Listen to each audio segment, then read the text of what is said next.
తర్వాత ఇంద్రజిత్తుకి లక్ష్మణులకి ఆ వ్యూహం చేశాడు. చూడండి, ఈ ఇంద్రజిత్తు సామాన్యుడు కాదు, ఇప్పుడు వచ్చి ఇలా చేశాడని చెప్పి చెప్పాల్సినవన్నీ కూడా చెప్పాడు విభీషణుడు. వాడు మరలా వస్తాడు, వాడికి గొప్ప దివ్యాస్త్రాలు ఉన్నాయి, ఇంకా వాడి దగ్గర గొప్ప శక్తులు ఉన్నాయి అని చెప్పి అవన్నీ చెబితే ఇంకా రామలక్ష్మణులు ఆలోచన చేశారు. ఈసారి ఇంద్రజిత్తు వస్తే మనం ఏమి చెయ్యాలి? గరుడ వ్యూహాన్ని పన్నుదామా, మాయా వ్యూహాన్ని పన్నుదామా, ఏ వ్యూహాన్ని పన్నుతాము, ఎలాగ వాడిని సంహరిస్తాము అని ఆలోచన చేస్తూ ఉన్నారు. ఇంతలోపు వాడు ఏం చేశాడంటే, ఆ ఇంద్రజిత్తు సీతమ్మ యొక్క ఒక సశరీరముగా స్పష్టంగా కనిపించే సీతమ్మను సృష్టించాడండి. అంటే అచ్చముగా సీతమ్మ లాంటి మాయా సీతమ్మను సృష్టించాడు. ఆ సీతమ్మని యుద్ధానికి తీసుకొచ్చాడు. ఆమె చూస్తూ ఉంటే నిజంగా సీతమ్మలాగే ఉంది. సరాసరి తీసుకుని వచ్చి ఆంజనేయ స్వామి ముందు పెట్టాడు రథం. ఆంజనేయ, ఏమిటి విర్రవేగుతున్నారు? ఈ సీతమ్మ కోసమే కదా మీరు వచ్చి ఈ లంకారాజ్యాన్ని నాశనం చేస్తున్నారు, ఈ సీతమ్మను ఇప్పుడే చంపేస్తాను చూడని చెప్పి అన్నాడు. ఆంజనేయుడు భయభ్రాంతులు గురైపోయి చంపొద్దు చంపొద్దు చంపొద్దును వారిస్తున్నా అందరూ చూస్తుండగా పెద్ద ఖడ్గాన్ని తీసి ఆ మాయా సీతమ్మను నరికేశాడండి. ఆంజనేయుడు కూడా నిజంగా సీతమ్మే అనుకున్నాడు. అంత మాయా సీతమ్మను సృష్టించాడు వాడు. వెంటనే పరుగున ఆ రాముడి దగ్గరికి వెళ్ళాడు. ఎక్కడో ఉన్నాడు రాముడు, ఆంజనేయుడి దగ్గరికి వచ్చాడు వీడు.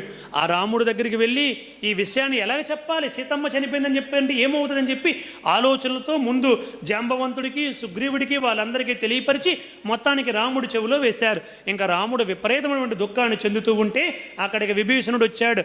ఇదంతా కూడా మాయా, వాడు చంపింది మాయా సీతమ్మని, అక్కడ శరమ ఉంది, త్రిజట ఉంది, నా చారులు ఇప్పుడే వెళ్ళి ఆ విషయాన్ని చూసి వచ్చి చెప్పారు. అసలు వీడేమి చేయాలనుకుంటున్నాడంటే, ఇంద్రజిత్తు నికుంభుల యాగం అని చెప్పి ఒక యాగం ఉంది, ఆ యాగాన్ని కనుక చేస్తే వాడికి బ్రహ్మదేవుడు వరం ఇచ్చాడు. ఆ యాగము పూర్తయిన తరువాత ఇంకా వాడిని ఎవడు కూడా యుద్ధములో జయించలేడు అని వరం ఉంది. ఆ యాగము చేయడానికి మిమ్మల్ని దారి తప్పించడానికి వాడు ఈ పథకం రచించాడు అని చెప్పారండి.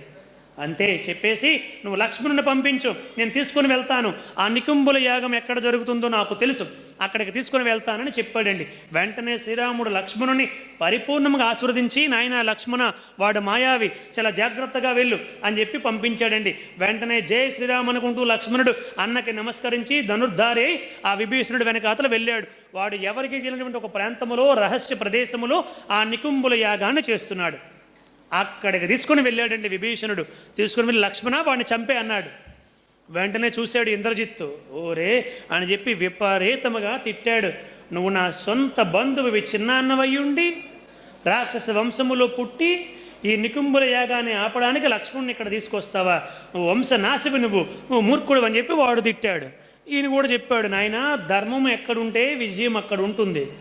నీ తండ్రి చేసింది ఏమైనా ఘనకార్యమా? అది పాపము కాదా సీతమ్మను తీసుకుని రావడం అని చెప్పి ఆయన చెప్పాల్సిన ఆయన చెప్పాడు.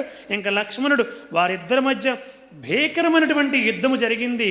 యుద్ధము జరిగిన తర్వాత లక్ష్మణుడు చాలాసేపు వాడితో అనేక రకాలైనటువంటి అస్త్రశస్త్ర ప్రయోగాలన్నీ కూడా చేసి దేవతలు కూడా పైనుంచి ఏమి జరుగుతుందని ఆశ్చర్యపోతూ ఉండగా లక్ష్మణుడు చాలా చాకచక్యముతో శ్రీరాముడి యొక్క దివ్య అనుగ్రహము చేత ఆ ఇంద్రజిత్తుని సంహరించాడు.